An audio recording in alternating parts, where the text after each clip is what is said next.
এটা পরিচিত লোকদের।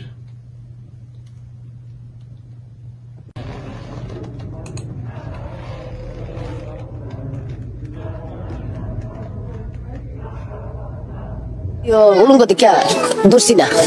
আমার ময়না মসজিদ দোতলা, আমার ময়না দোতলা ভাই দিছে, আমি গেছি গা বুলা মানুষ সাথে দূরটা গেছে গিয়া দি আমার মায়ের গলার মধ্যে সেলোয়ারটা উল্লা ফাঁসি লটকায়া হাডি দিলে। আসসালামু আলাইকুম দর্শক, দেশ ও দেশের বাইরে থেকে যারা এই মুহূর্তে ভিডিওটি ওপেন করেছেন সবাইকে অসংখ্য ধন্যবাদ।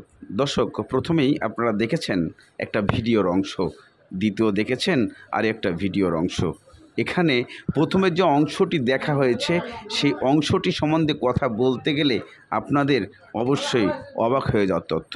আপনারা যে প্রথম অংশের ভিডিওটি দেখছেন, এটি হচ্ছে একজন হিন্দু মেয়ে মুসলমান হওয়ার পরে একজনকে বিবাহ করে, কিন্তু তার আরও একজন স্ত্রী ছিল। সেই ক্ষেত্রে তাকে মেরে ফেলা এমন জটিলতা আনে। এটা সেই ময়নার মতো দৃশ্য নয়, এখানে ময়নারও কিছু তথ্য আছে।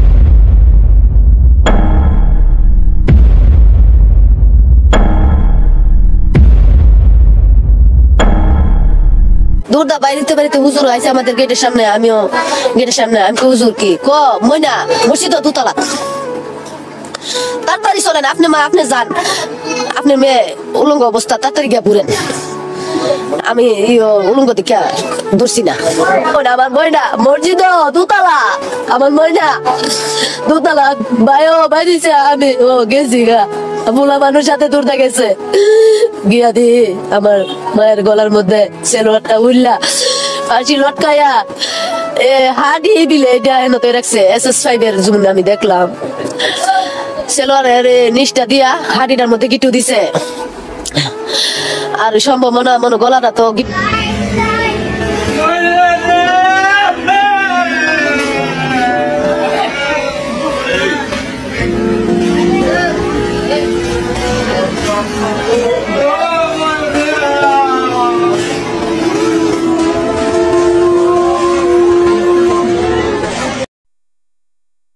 মুসলমানদের সবচেয়ে পবিত্র স্থান হলো মসজিদ। এটি এমন একটি জায়গা যেখানে মুসলমানরা আল্লাহর ইবাদত করেন, নামাজ আদায় করেন। দোজাহানের মালিক সেই আল্লাহর সবচেয়ে প্রিয় স্থান এবং পবিত্র স্থান মসজিদেই লাশ, তাও আবার একটি ছোট্ট শিশুর মরদেহ কিভাবে গেল মসজিদে? 9 বছরের ফুটফুটে ময়না প্রতিদিনের মতো খেলাধুলা করতে বাড়ি থেকে বেরিয়েছিল, কিন্তু আর ফেরেনি। একদিন পর ময়নার নিথর দেহটি পড়ে থাকতে দেখা যায় বাড়ির পাশের মসজিদে। মাইমুনা আক্তার ময়নার বাবার নাম আব্দুর রাজ্জাক, তিনি একজন প্রবাসী, বাড়ি ব্রাহ্মণবাড়িয়া সরাইল উপজেলার শাহবাজপুর ইউনিয়নের হাবলিপাড়ায়। ময়না বাড়ির পাশেই মাদ্রাসায় ইফতারির ছাত্রী ছিল। ময়নার পরিবার জানিয়েছে শনিবার দুপুর থেকে তার মেয়েকে পাওয়া যাচ্ছিল না।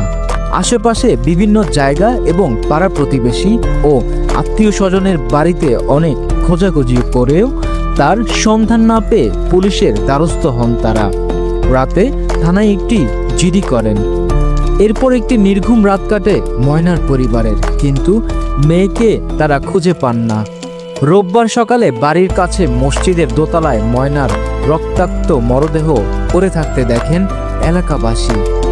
পরে খবর পেয়ে পুলিশ এবং সেনাবাহিনী এসে মরদেহ উদ্ধার করে।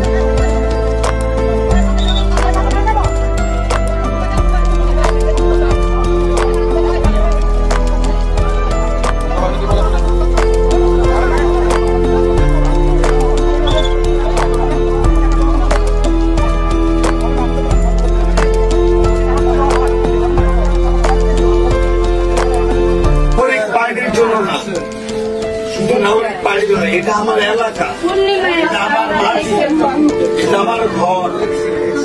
তো আমার ঘরে আমার মাটিতে আমার বোনরে যদি কিছু করে এটা বিচার করতে হবে।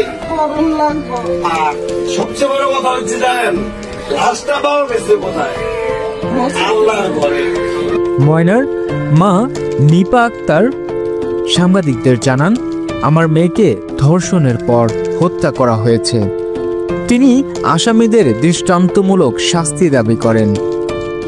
এদিকে শিশুটির মরদেহ উদ্ধারের 24 ঘন্টার মাথায় সোমবার সকালে সরাইল থানায় ধর্ষণের পর হত্যার অভিযোগ এনে মামলা দায়ের করেছেন নিপা আক্তার।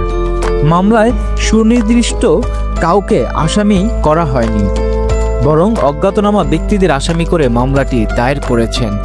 মামলার বিষয়টি নিশ্চিত করে সরাইল সার্কেলের সহকারী পুলিশ সুপার তপন সরকার জানান, ঘটনার পরপরই জড়িতদের গ্রেপ্তারে অভিযান শুরু করেছে পুলিশ। দ্রুত সময়ের মধ্যে অপরাধীদের আইনের আওতায় নিয়ে আসার ব্যাপারে আশাবাদী তিনি। এই ঘটনায় জিজ্ঞাসাবাদের জন্য মসজিদের মুয়াজ্জিন সহ দুজনকে আটক করা হয়েছে। পুলিশ জানিয়েছে, প্রাথমিকভাবে ঘটনাটি হত্যাকাণ্ড বলে নিশ্চিত হওয়া গেছে। শিশুটি হত্যার আগে ধর্ষণের শিকার হয়েছিল কিনা তা খতিয়ে দেখা হচ্ছে। নিহতদের মরদেহ ময়নাতদন্তের জন্য ব্রাহ্মণবাড়িয়া জেনারেল হাসপাতালের মর্গে পাঠানো হয়েছে। তপন সরকার জানান, ঘটনাটি পিবিআই, সিডিআই সহ সিআইডি সহ চেহারা দেখা গেছে একটু, হ্যাঁ নাকি মহিলাই? হ্যাঁ হ্যাঁ হ্যাঁ, তুমি দেখো।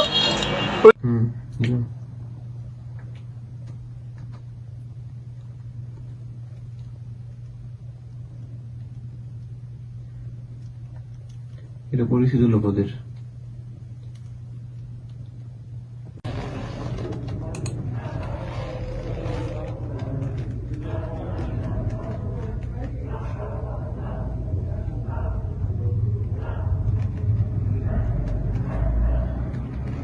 যে গত 9 তারিখে রাত 11:30টার দিকে আমরা সংবাদ পাই যে একটা কামরাঙ্গীরচরে একজন নারীর মৃতদেহ তার ঘরের মধ্যে আছে।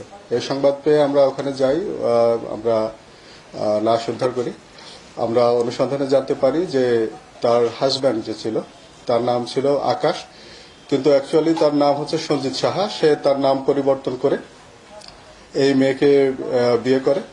তার আগে একটা বিয়ে আছে এবং সেই ঘরে মালা সাহা তার স্ত্রী এবং তার 2টা সন্তানও আছে। সেটা গোপন রেখে সেই বিয়েটা করেছিল। তো পরবর্তীতে এটা নিয়ে তাদের ভিতরে কিছু কলহ ছিল এবং আগের স্ত্রী তাকে অবহেলা করতো।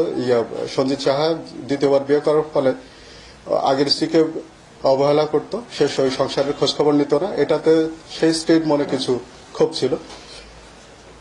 তো এইটা নিয়ে অনুসন্ধান করতে গিয়ে আমরা এটা জেনেছি। পরবর্তীতে সেই স্ত্রী আমাদের জিজ্ঞাসাবাদে স্বীকার করেছে যে সে এই ক্ষোভ থেকেই গত 9 তারিখে এখানে সে এসে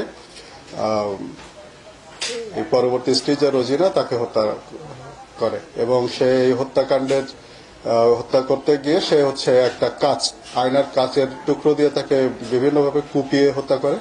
আমরা সেটাও কাঁচের অংশ আমরা উদ্ধার করেছি এবং আমরা সমস্ত সকল আসামিকে আমরা গ্রেপ্তার করেছি। Thank you.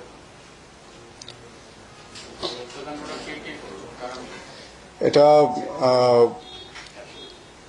আগের স্ত্রী যে আকাশ সাহা, এই সঞ্জিত সাহা ওরফে মোহাম্মদ আকাশ, তার আগের স্ত্রী মালা, সেই এটা হত্যাকাণ্ডটা করেছে।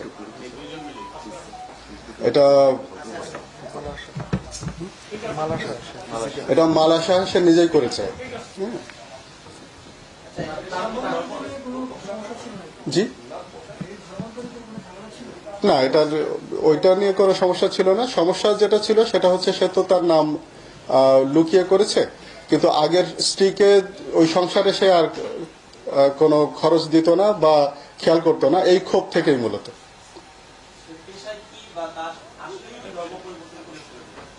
এদিকে ময়নার সমস্ত কিছু তদন্ত রিপোর্ট এখন পর্যন্ত কিছুই বলছে না আসল কে অপরাধী। এমন জনগণ এটাকে নিয়ে যে বর্তমানের খুবই জটিলতা প্রয়োজন মনে করছে। এদিকে সেই হিন্দু মেয়ে যে তার সতীনের হাতে মৃত্যু হচ্ছেন এমন দৃশ্য দেখাটা